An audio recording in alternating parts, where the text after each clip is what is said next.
Betting యాప్లో promotion చేసినోడు building కట్టంగా నేను చూసాను, కానీ బెట్టింగ్ ఆడి బిల్డింగ్ కట్టినని నేను ఇంతవరకు భూమి మీద.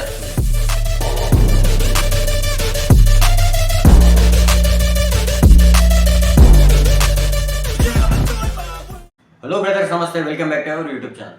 ప్రతి మధ్య ఎక్కడ చూసినా, న్యూస్ పేపర్లలో చూసినా, న్యూస్ ఛానళ్ళలో చూసినా, ఎక్కడ చూసినా, సోషల్ మీడియాలో కూడా చూసినా, మొత్తం నడిచేది టాపిక్ అంతా స్కామ్ల మీదే నడుస్తుంది. జస్ట్ ఈ స్కామ్లే కాకుండా బెట్టింగ్ యాప్స్ల మీద కూడా ట్రెండింగ్లో న్యూస్లు అనేది వస్తున్నాయి. కొంతమంది స్కామ్లకు గురై ప్రాణాలు కొట్టుకుంటే, కొంతమంది బెట్టింగ్ యాప్లో ఆడి వాళ్ళ అమ్మా నాన్నల అకౌంట్లన్నీ యూపీఐతో లింక్ చేసుకుని లక్షలు ఎగరగొట్టేసిన వాళ్ళని కూడా మనం చూసినాం న్యూస్ ఛానల్లో. కొంతమంది సూసైడ్ కూడా చేసుకుంటారు. మనుషులు మోసపోవడానికి రెడీగా ఉన్నారు కాబట్టి మోసాలు అనేది జరుగుతుంది అని చెప్పేసి మనకు అర్థమైంది. ప్రతి 100 మందిలో 80 మంది ఈజీ మనీ కోసం వెయిట్ చేస్తూ ఉంటారు. ఓకే, మన బ్రెయిన్, శరీరం కష్టపడడానికి ఇష్టపడదు కాబట్టి ఇట్లాంటి మోసాలు అనేది జరుగుతాయి. ఈజీ మనీకి అలవాటు పడతారు. కష్టం చేయకుండా ఏ విషయంలో అయితే డబ్బులు వస్తాయో దాంట్లో దుంకాలని చెప్పేసి అనుకుంటారు. ఎగ్జాక్ట్గా అవి గ్యాంబ్లింగ్ దగ్గరగా ఉంటాయి అట్లాంటి విషయాలు. బెట్టింగ్ అనేది భూమి మీద ఉన్న అత్యంత దరిద్రమైన విషయం. అది ఓకే, దానంత దరిద్రమైన విషయం ఈ భూమి మీద ఏది ఉండదు. ఎందుకంటే ఏ విషయంలోనైతే ఏం జరుగుతుందో భవిష్యత్తులో మనకు తెలియని దాంట్లో దిగి డబ్బులు సంపాదించాలనుకోవడం అనేది ఇంపాసిబుల్ థింగ్. ఓకే, ఎందుకంటే దీనిలో ప్రాబబిలిటీ అనేది ఇంక్రీజ్ చేసుకోలేము. ఓకే, ఇవన్నీ కూడా స్కిల్ బేస్డ్ గేమ్స్ అనేవి కావు. కబడ్డీ, ఖోఖో, జావలింగ్ త్రో ఇట్లాంటి ఒలింపిక్స్ గేమ్స్ ఉంటాయి కదా, అట్లాంటివి కావు. మరి అంతా ఎక్కడి నుంచి స్టార్ట్ అవుతుంది బ్రదర్ అంటే, లక్ అనే కాన్సెప్ట్ నుంచి స్టార్ట్ అవుతాయి ఇవన్నీ విషయాలు. ఓకే, ఈ లక్ను పట్టుకొని దాన్ని జేబులో పెట్టుకొని తిరిగి సంకటానికి పోతారు. ఓకే, ఈ మెంటాలిటీ అనేది హ్యూమన్ మైండ్లోనే ఉంటుంది. 100 మందిలో 80 మంది ఈ విధంగానే ఉంటారు. ఇట్లాంటి వాళ్ళను సింపుల్గా మోసం చేయొచ్చు. సోషల్ మీడియా గతంలో ఎక్కువ లేదు కాబట్టి, ఈ మధ్యనే పుంజుకుంది కాబట్టి, ఒక 5-6 సంవత్సరాల నుంచి ఎక్కువ యూట్యూబ్ ఛానళ్ళు, ఇన్స్టాగ్రామ్లు మొత్తం డెవలప్ అవుతున్నాయి కాబట్టి, హెవీగా ఇన్ఫ్లుయెన్సర్స్ వస్తున్నారు కాబట్టి బెట్టింగ్ ప్రమోషన్స్ అనేవి ఎక్కువైపోయినాయి. బెట్టింగ్ యాప్స్ కూడా ముద్దవలుగా చేసిన మన దేశంలో. అయితే మొన్నటి వరకు చాలా కాంట్రవర్సీస్ నడిచినాయి. వర్షసాయి వర్సెస్ సామ్రాట్ అనే వ్యక్తికి మధ్య కొంచెం కాంట్రవర్సీ నడిచింది. ప్లస్ భయ్యా సని యాదవ్ అన్న ఆయన వేసిన మధ్య కాంట్రవర్సీ అనేది నడిచింది. కొన్ని రోజులు కొట్టుకోరు, మళ్ళా సైలెంట్ అయిపోయారు. ఓకే, పనికి మళ్ళీ గవర్నమెంట్ మన దేశంలో ఉన్నంత చెప్పు ఇవి నడుస్తూనే ఉంటాయి. రైట్, అయితే భయ్యా సని యాదవ్ వేసిన ఒక బెట్టింగ్ ప్రమోషన్ లేదు, మనం ఒకసారి చూద్దాం ఆ వీడియో. దానికంటే ముందు మనం ఒక విషయం మాట్లాడుకోవాలి. ఏంది బ్రదర్ అంటే, కొన్ని సందర్భాల్లో మంచి వ్యక్తులు కూడా చెడు దారిలో పోవాల్సిన పరిస్థితి అనేది వస్తుంది. ఓకే, మన దేశంలో అయితే ఇంకా ఖతర్నాక్ ఉంటుంది. మంచోడు కూడా చెడుదారిలో కంపల్సరీ పోతాడు. ఓకే, మన రాజకీయ వ్యవస్థ కూడా అదే విధంగా ఉంటుంది. ఎగ్జాంపుల్గా మనం చూసుకుంటే సినిమాలలో మన దునియా ఎగ్జాంపుల్స్ ఉంటాయి.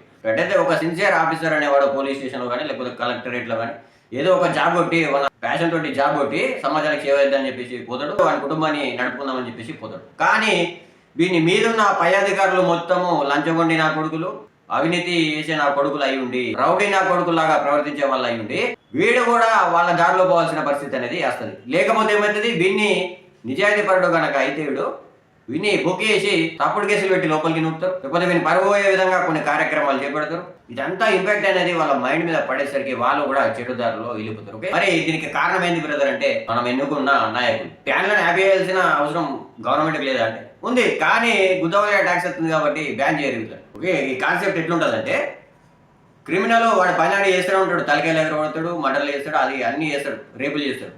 కానీ మీరే కొంచెం జాగ్రత్తగా ఉండాలని చెప్పేసి చెప్తారు. ఇట్లాంటి రాజకీయ వ్యవస్థ అనేది ఉంది. ఓకే, వాడి పని ఆడు చేస్తాడు, చెడ్డు వాడి పని ఆడు చేస్తాడు, మనం పట్టించుకోకూడదు, మీరే జాగ్రత్తగా ఉండరు అని చెప్పేసి సిచ్యువేషన్ అనేది మన దేశంలో ఉంది. ఇట్లా ఉన్నంతకాలం మనం బాగుపడం. మరి ఇట్లాంటి రాజకీయ నాయకులను ఎన్నుకున్నందుకు కూడా తప్పు మనదే అవుతుంది. ఓకే, ఓట్లేషన్ కూడా మనమే కదా, కాబట్టి తప్పు మనది కూడా అవుతుంది. ప్రజలు మారితేనే లెక్క. మరి ప్రజలు ఎందుకు మారతలేరనంటే, వీళ్ళందరినీ కూడా అంధవిశ్వాసంలో కూరుకుపోయే విధంగా మన మతాలు, మన ధర్మాలు చేయడం వల్ల ఈ విధంగా పరిస్థితి అనేది ఉంది. ఈ బెట్టింగ్లే కాదు, ఇంకా స్పిరిచువల్ గురువుస్ ఉంటారు కదా, వీళ్ళు కూడా బెస్ట్ దందాది. ఓకే, అది మీరు ఏదో వాళ్ళు ఏదో గరగరం చేస్తున్నారని చెప్పేసి అనుకోవద్దు. అది ఒక బెస్ట్ బిజినెస్. ఖతర్నాకు మోసాలు చేస్తాడు, చూతి నా కొడుకులని చెప్తారు. ఎట్లుంటారంటే, వీడు ఉల్లిగడ్డ తింటాడు, పక్కనకి ఉల్లిగడ్డ తిన్నదని చెప్పేసి చెప్తాడు. ఇట్లాంటి నా కొడుకులు కూడా ఉంటారు. వాళ్ళ గురించి కూడా మనం ఫ్యూచర్లో వీడియోలు అనేది తీసుకుందాం. రైట్, ముందు ఈ భయ్యా సని యాదవ్ చేసిన ఆ వీడియో ఒకసారి చూద్దాం. దీనికైతే ప్రైస్ 58,000 రూపీస్ అయితే చెప్పారు. సరే ఓకే అని చెప్పేసి నేనైతే ఇంకా అన్బాక్సింగ్ కూడా చేసేసిన.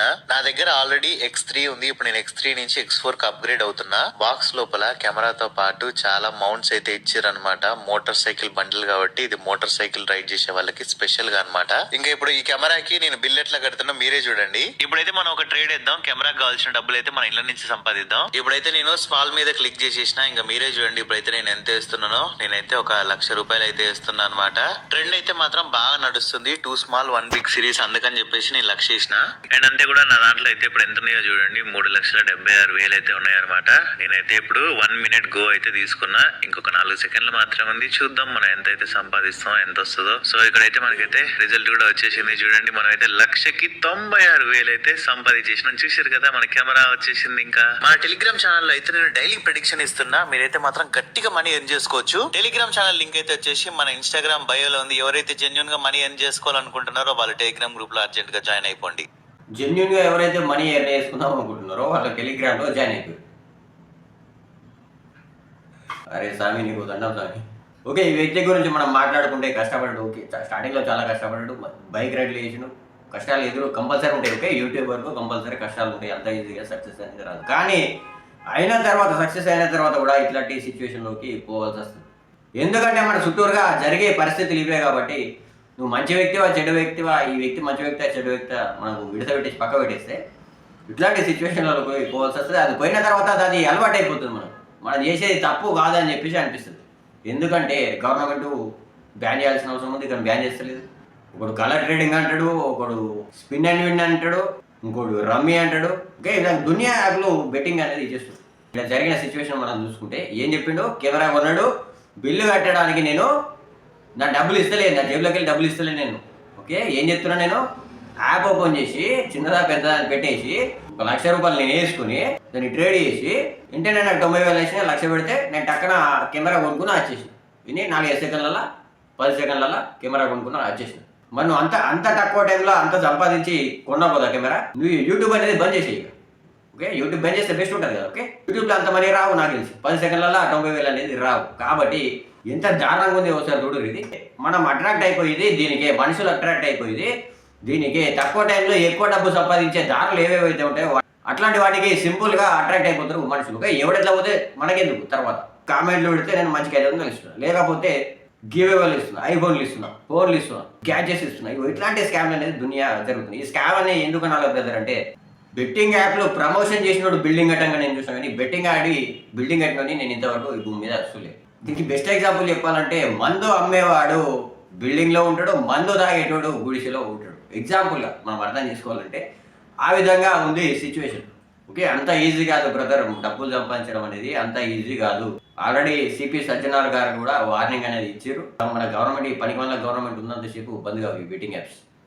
10 సెకండ్లకు 90,000 1,00,000 రూపాయలు సంపాదిస్తున్నావు అంటే నువ్వే అసలు మన తెలంగాణలో కాదు, మన దేశంలోనే రిచెస్ట్ పర్సన్ కావాలి. ఓకే, ఇదే కాదు, ఇంకా దునియా ఉన్నాయి. ఈ ఏఐ టెక్నాలజీ వచ్చినప్పటి నుంచి ఈ ముఖేష్ అంబానీ, ఆయన కొడుకు షారుఖ్ ఖాన్, సల్మాన్ ఖాన్, అందరి వాయిస్ ఓవర్ లిప్సింగ్ అయ్యే విధంగా పెట్టుకుంటా అవియేటర్ అనేది ఒకటి స్కామ్, అది ట్రెండింగ్లో అవుతుంది. ఓకే, మొన్నదాకా అది వచ్చింది. అవియేటర్ ఏముంటుంది, దీంట్లో విమానం ఎరుగుతుంది, మీరు చెయ్యాలి. విరాట్ కోహ్లీ గారిని కూడా, ధోని గారిని కూడా ఇవన్నీ వచ్చినాయి.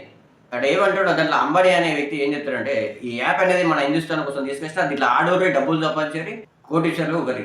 ఓకే, అంటే మరి అన్ని ఎందుకు, ఈ డాక్టర్ చదువుడు ఎందుకు, ఈ లాయర్ చదువుడు ఎందుకు, దీంట్లోనే ఇన్ని డబ్బులు వస్తాయి, సిమెంట్ పని ఎందుకు, ఓకే, రాళ్ళు కొట్టుకుని బతుకుడు ఎందుకు, ఇటుకలు అమ్ముకొని బతుకుడు ఎందుకు, వీళ్ళందరూ బతుకులు మారుతాయి కదా. అందరు బెట్టింగ్ ఆడుకొని సంపాదిస్తే సరిపోతుంది.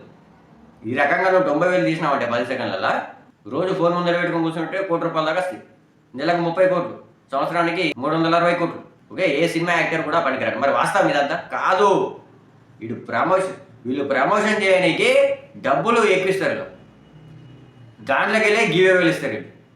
ఓకే, బయటకు వెళ్ళి జేబులోకి వెళ్ళి ఇచ్చేటి కావు గివ్ అవేలు. ఓకే, గుద్దవాళ్ళుగా పైసలు ఇస్తారు. ఈ ప్రమోషన్లు చేస్తే, బెట్టింగ్ యాప్స్ ప్రమోషన్ చేస్తే పైసలు గుద్దవాళ్ళు వేస్తాయి. ఎందుకు బ్రదర్ అంటే, దానికి అలవాటైన దగ్గర నుంచి దానికి 100 రెట్లు 200-300 రెట్లు ఆ యాప్ కూడా సంపాదించుకుంటాడు. కాబట్టి ఈ ఇన్ఫ్లుయెన్సర్లకు ఇట్లా వాడేస్తారు పైసలు. ఓకే, ఈ బెట్టింగ్లకు అలవాటు అయిపోయి మ్యాక్సిమం 16 నుంచి 25 మధ్యలో ఉన్న వాళ్ళే ఎక్కువగా అలవాటు అయిపోతారు. టీనేజర్లను సింపుల్గా అట్రాక్ట్ చేయొచ్చు. ఇప్పుడున్న పరిస్థితుల్లో ఈ కాంపిటీషన్ జీవితంలో, ఈ పరీక్షలు రాయలేక, చదవలేక, చదువులు అవ్వక ఎవరెవరైతే రెడీగా ఇంట్లో పూట తిరుగుతూ ఉంటారో వాళ్ళందరూ కూడా ఈ విధంగా అలవాటు అయ్యే అవకాశం అనేది ఉంటుంది. ఇదే కాదు, కలర్ ట్రేడింగ్ కూడా కట్టల ముందరే పెట్టుకుని ఒకడు రోడ్ల మీద ఇసిరేసుకుంటా, ఆయన ఒకసారి పోలీసులు అరెస్ట్ చేశారు కదా, రోడ్ల మీద ఇసిరేసుకుంటా ఇవన్నీ జరుగుతాయి. ఓకే, దారుణంగా ఉంటుంది. అంతే, పొరపాటున కూడా నమ్మి దానిలోకి దిగిందంటే ఆయన పని అవుట్ అయ్యి. ఓకే, ఆడు చుట్టూరు కట్టలు పెట్టుకుంటాడు. ఏం చేసినవారు అంటే, ఏం చేయలేదు, నేను గిట్లా అవుతున్నా వచ్చేసిన పైసలు. అంతే, లైఫ్ కొలాప్స్. నమ్మిన నీ లైఫ్ కొలాప్స్. కాబట్టి ఇట్లాంటి విషయాలకు దూరంగా ఉండడానికి ప్రయత్నం చేయండి.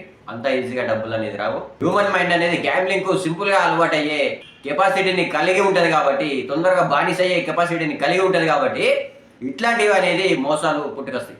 దాన్ని అర్థం చేసుకున్నప్పుడే మనం బతకగలుగుతాం, లేకపోతే మన లైఫ్ కథం. Thank you very much. ఇది వీడియోలో నేను చెప్పాలనుకున్న విషయం. మీ అభిప్రాయం కూడా తెలియజేయండి. మీలో ఎవరికైనా బెట్టింగ్ అలవాటు ఉందా? ఆడతారా? ఎప్పుడన్నా గెలిచి బిల్డింగ్ కట్టారా, లేకపోతే ఉన్నది పోగొట్టుకురా అని చెప్పేసి కామెంట్ సెక్షన్లో మెన్షన్ చేయండి. Thank you very much. మరి రేపటి వీడియోలో మళ్ళీ కలుగుతాం. బై.